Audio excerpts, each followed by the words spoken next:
going on, everybody? Welcome back to Gun Toting Gamer, and this is going to be our first ever game review. This is going to be our game review for We Happy Few. We Happy Few was made by Compulsion Games in conjunction with the publisher Gearbox.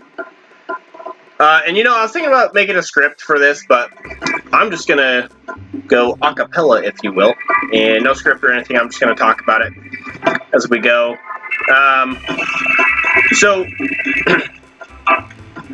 I guess there was the main guy for producing We Happy Few was developing another game, and in the last couple weeks of that game getting developed, his father passed away, and so he had to cope with that, and in doing so, it inspired him with the concepts for We Happy Few. We Happy Few takes a lot of inspiration from a lot of different places. When I first started playing it, my main impression was 1984 combined with Equilibrium, starring Christian Bale. And then, based on what I was telling a lot of my friends, a lot of them were saying Bioshock. And so, from the Wikipedia page, they get a lot of, and 1984 doesn't even seem to be mentioned, but they seem to get a lot of, or they do get a lot of inspiration from The Prisoner, A Clockwork Orange, Brave New World, V for Vendetta, Doctor Who, some humor from Monty Python, and yeah, I think that's everything. And then yeah, Bioshock was also Bioshock, Fallout, and Don't Starve seem to also be inspirations for this game. So that's just a little bit of history of it. The storyline is you play as 3 different characters. So you play as Arthur, and then when you finish his storyline, you play as Sally, and then when you finish hers, you play as Ollie. It seems that the storylines are progressively shorter as you go, so Arthur has the longest and Ollie has the shortest storylines, and the story takes place in an alternate history of England after World War II, and it's one where England lost, and I guess it was a loss before the United States involvement. And some of the major plot points are that the Germans invaded, and then, and I'm going to try not to spoil anything in the game, so this is just general plot lines. I'll try not to spoil anything. So the Germans invaded, and then they took away all of the children, and then Dr. Faraday was helping make a drug, and I guess there seems to be a lot of pointing fingers that we all agreed to do this, but there's never any downright, like, you know, officially this is what happened context to everybody agreeing. But they create this drug called Joy, and Joy is a hallucinogen that makes everybody happy. It's also a fuel. They use it to power their devices. It's a really interesting combination of traits there for that chemical. I think it's just there for plot convenience. And it just blows my mind that that's a thing. But we're going to get into the things that I dislike here in a minute. And so the drug Joy also makes people forget, and so it kind of attacks sadness and negative emotions in 2 ways. One, by compromising the memory of the individual so they can't remember bad things, and then it also pushes them into happiness so that even if they could remember, they're still happy and carefree. It seems to compromise their morals. Joy will cause you to become forgetful. I never took enough in the game. I never had to take enough to get my memory lost 100%, so I don't know what happens. There's a warning that pops up. It's in my series. It was recorded, but I was in the middle of something. So, like, you know, when you're getting chased, you don't want to read the prompts. You're trying to get away. I'm trying to think of anything else for the you know, major stuff for the story that you guys need to know. That's about it for that. Now let's get to the meat and potatoes, the review. the actual review here. We Happy Few, I love it and I hate it. Right, so this game, starting out, was a blast. I loved it, it was very dynamic, the graphics are great, but the longer I played it, the more angry I got. And if you want some hilarious commentary, just go through the whole series. The first 2 episodes are...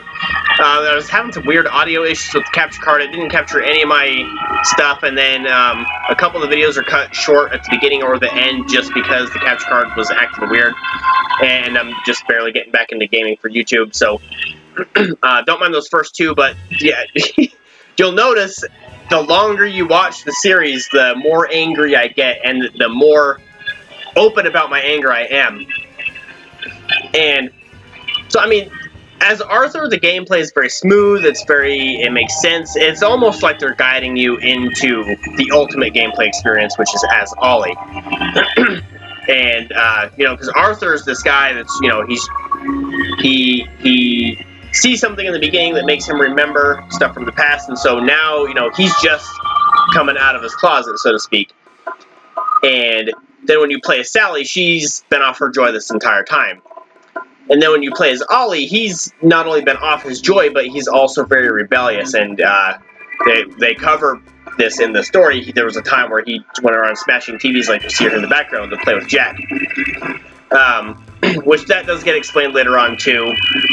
Oh, back to the joy real quick. It is also a contraceptive, so there have not been any children in this city for 17 years, which complicates things, and we see some of the problems that this causes for one of the characters later on. I'm not sure if that's a spoiler or not, but I'll let y'all go explore that. So each character gets a little bit more difficult to play as, and the gameplay overall is very smooth. It's very resource driven and very crafting driven, and this is part of what makes it harder too. Is as Arthur, you can craft anything. I mean, you can use chemistry and the mechanics, but as Sally, you can't use mechanics, and as Ollie, you can't use chemistry.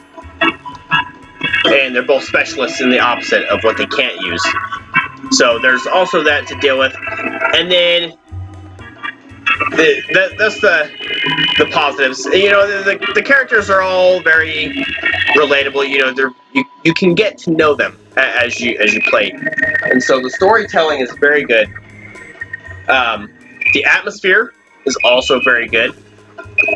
But this fucking game, dude. Okay. So first of all, you hit a loading screen every 10 seconds when you're running through the city. It doesn't make any sense. They're not scripted to doors like Skyrim. So you never know when you're going to get hit with one. And they're not scripted to specific locations either. So you can go through one area, hit a loading screen, you go through it again the next day, and you're not going to get anything. So you're randomly getting bombarded with loading screens, which in a way is nice because you kind of don't have loading screens, but at the same time it's bad because you never know when you're going to get hit with one. So, and this was a very often problem with me, or a very frequent problem with me, is you'll be running away from people and then you hit a loading screen. And sometimes at the end of the loading screen there's a slight delay either before the loading screen ends where everybody else starts moving but you can't, or there's a delay after the loading screen where everybody starts moving and you can't. And so that, you know, there's like 1 or 2 seconds and that can cost you some gameplay time. So that was a problem, but it's also nice because you can go inside a house and look out the windows and see the rest of the game in real time, which was very nice. But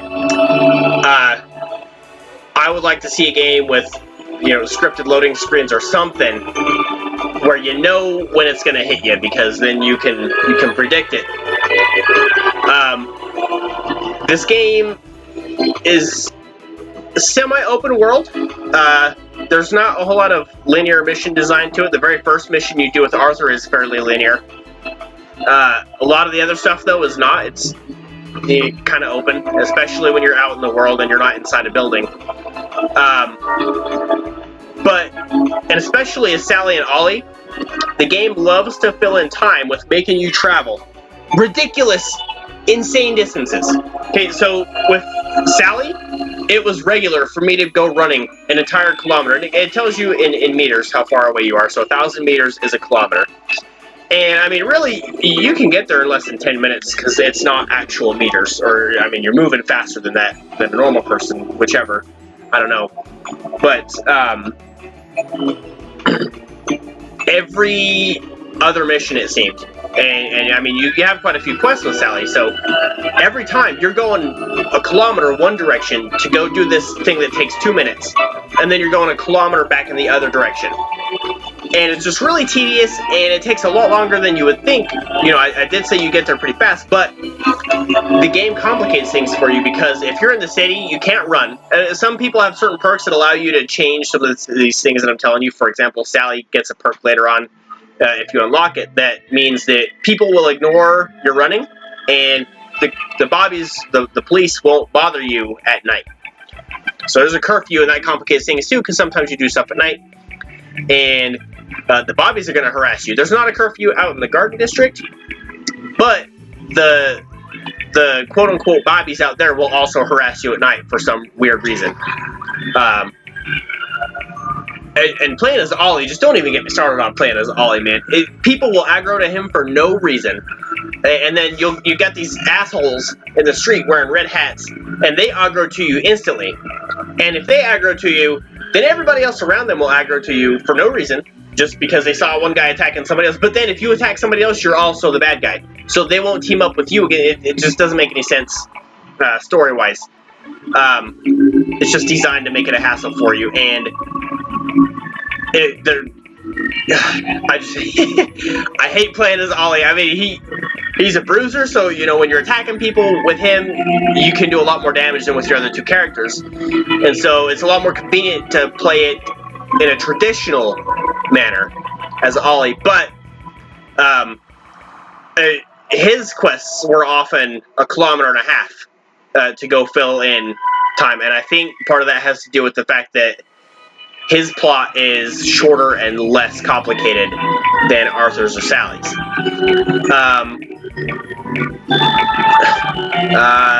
Crap, maybe I should have used a script. So, loading screens, plot convenience. There are some things in here designed just for convenience, and I can't think of one right now, but there's been a couple that have just been driving me nuts.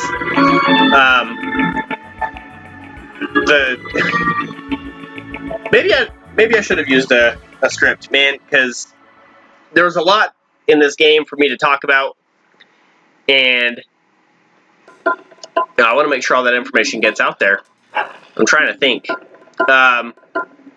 Yeah, people get pissed at you for no reason, then they'll start chasing you, and then it just complicates things. I had a time where I did a quest, and the quest was to go collect some bees. And so I collected the bees, and then I was able to use them. Now, here's another thing, too, though, is I just figured this out. You have to hold the button to release the bees, right? You can't just tap it. And I was tapping it because I thought tapping it like you're shooting, right?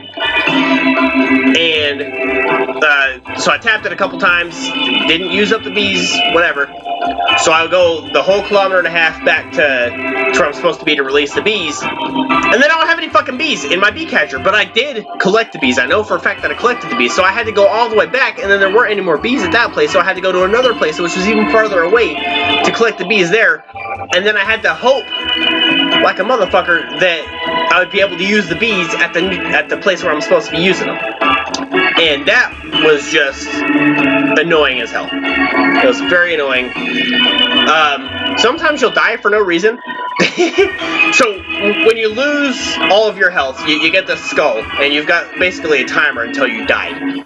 But if you heal before you die, then you'll be good. It'll put you back up above your minimum health, so you're no longer on that timer. But when you're on the timer, sometimes you just randomly die. Usually it's in a fight, but you'll die, but the timer's still high, so you know that you didn't take damage to get down to 0. There's a couple glitches and bugs around. They're not too terrible.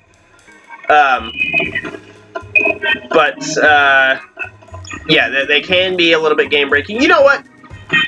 That thing about the baby earlier, I'll spoil it for you. So if you don't want to hear it, just skip forward a couple minutes.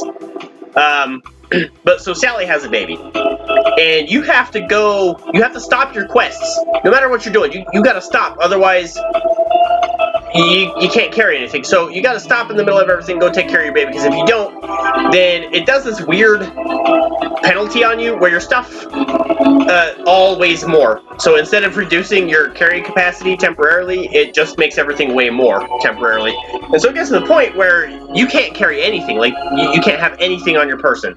You can't even carry bobby pins or anything because you're so heavy by not going back to take care of your kid. And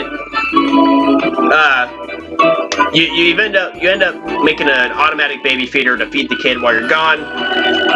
But I understand it's realistic, and I appreciate the realism for that part of the game. But I hate how tedious it is, and in some cases it was very game-breaking for me to have to go deal with that. And there was quite a few times during Sally's playthrough, specifically, that I would just get hung up on one little thing, and it would just slow my momentum down so much. And it was bothering me, and that's why this series is so long, where I've got, oh geez, I haven't even counted them yet, but I'm going to be posting them one a day. We get a little bit slower internet speed over here. And stretch it out, meet my YouTube quotas. That was a fake laugh, by the way. That's not how I actually laugh. So if you're just joining us, don't leave, because that's how you think I laugh. That's my genuine laugh right there. So Sally's playthrough got really tedious. And then Ollie is diabetic, so you have to, and this is what doesn't make sense to me.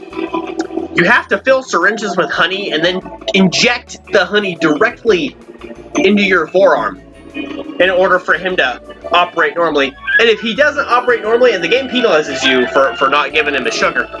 And now, keep in mind, you can bypass that by eating, but the eating fills it up a lot less than the honey.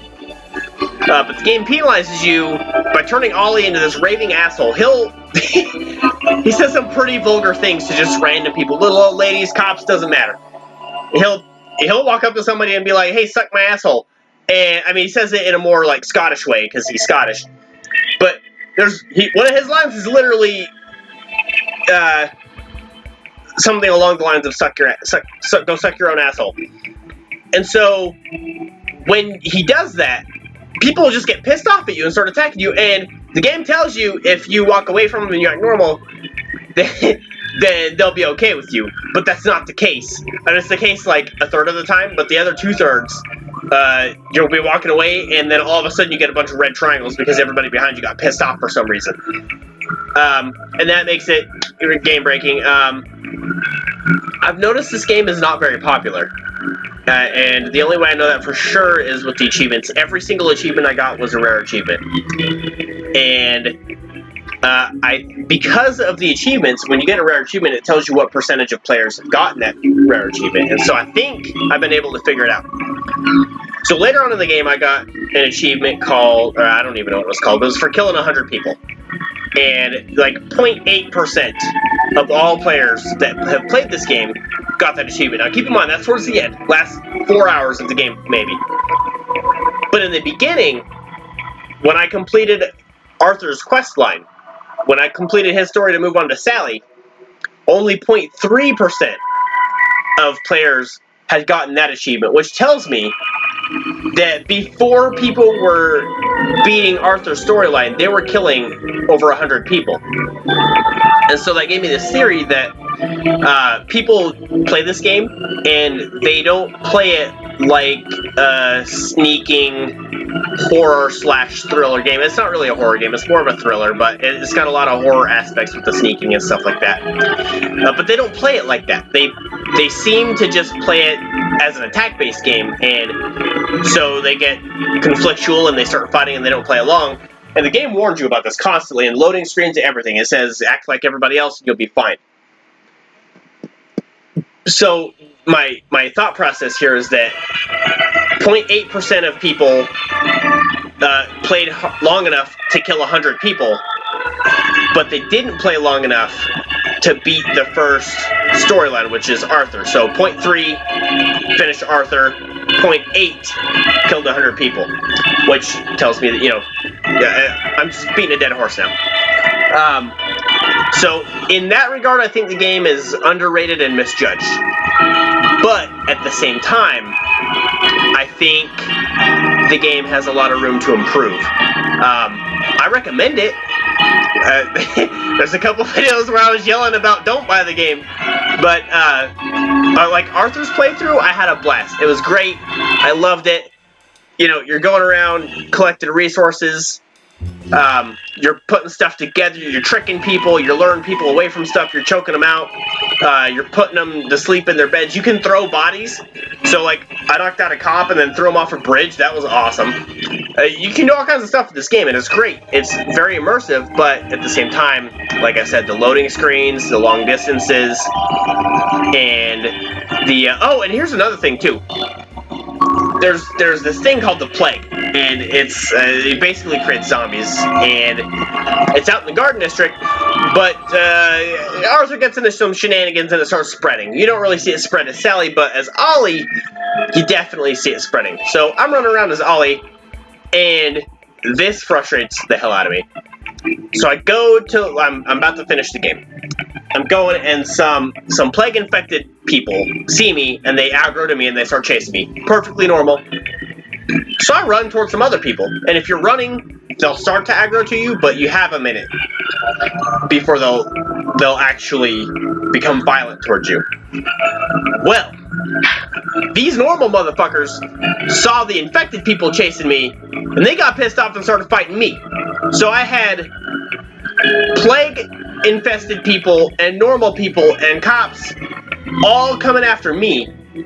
And then some of the plague-infected people started attacking the normal people, but they were all still focused on me, which is very unimmersive. You know, going to feed the baby, tediously immersive. Watching everybody gang up on me, even though everybody else is getting attacked by this other group of people, unimmersive. I don't like it at all. And that was really annoying, and there's a lot of annoying things in the game, just, you know, smaller things that really don't need to be mentioned here.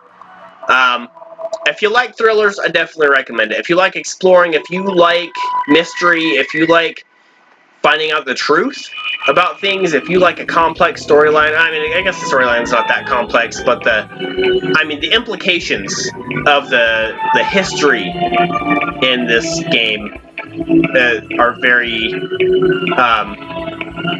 like, the ramifications are very complicated, and so if you like stuff like that, if you like history, if you like alternate history, I definitely recommend it. If you hate loading screens, do not get this game. You will hate it. If you hate fighting people, if you hate not standing out, or if you hate standing out, get the game. If you hate not standing out, don't get the game. You know, don't waste your money on it if you're not gonna like it. You know what I mean? But it's not a bad game. I would give it probably, if 5 out of 10 is average, then I'd probably give it a 6, maybe 7. And the only thing holding it back is those loading screens and the tediosity. I don't even know if that's a word, but the tediousness of the game really hold it back. And then there might be some rewards. I noticed a few by doing the side quests, and there's a lot of side quests, but I didn't really feel incentivized to go do the side quests. I just wanted to do the main storyline, and that may have something to do with my mindset about getting the main storyline out so that people on YouTube can watch it. But that's pretty much all there was to the game. Overall, I enjoyed it in the beginning, and then I just started to hate it. But at the same time, I think if you're the kind of person who isn't as easy to anger as I am, you might enjoy the game a lot more than I did. And I enjoyed it more than most people did. So, you know, that's, I think that's everything. I covered all the major points. If I think of something else, I'll just leave it in the description. So thanks for watching, guys. I really appreciate your time. And if you like this content, you think I'm funny, or, you know, if you feel sorry for me, go ahead and subscribe and leave a like and comment. talk about the game. Tell me how you feel about it. I'm really curious to see how other people feel about it. I convinced a few people at work to go get it, and I'm just waiting on them to play it. It is available on Xbox, PlayStation, and console, PC. So yeah. With all that being said,